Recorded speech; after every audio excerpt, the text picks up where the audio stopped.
আজকে তোমাদের সাথে শেয়ার করব মাত্র 1 লিটার দুধ দিয়ে আমি কিভাবে চিজ তৈরি করেছি। তুমি কিন্তু মনে রাখতে হবে দুধ না ফুটিয়েই যতটা আমার আঙুল গরম সহ্য করতে পারে ততটাই গরম করে এর মধ্যে দিয়েছি 4 চামচ ভিনেগার। 4 চামচ ভিনেগার দেওয়ার পর এইভাবে যখন দুধটা কেটে আসবে তারপরে আমি ঢাকনা আটকে দেব 5 মিনিটের জন্য। আর ঢাকনা আটকানোর পর দেখা যাবে এই রকম একটা ছানার মতন হয়েছে।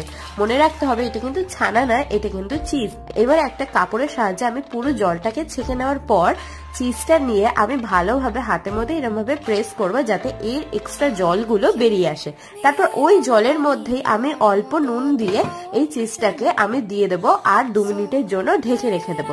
2 মিনিট পর তারপর আমি এই চিজটাকে ঠান্ডা জলেতে একটু ধুয়ে নেওয়ার পর তোমাদেরকে সামনেই দেখিয়ে দিলাম কতটা সুন্দর হয়েছে। এবং ঘরে তৈরি চিজ যে এত সুন্দর হয় সেটা আমি ফার্স্ট টাইম দেখলাম। তোমরা কিন্তু বাড়িতে একবার হলেও ট্রাই করে আর আমাকে জানিও কমেন্টে।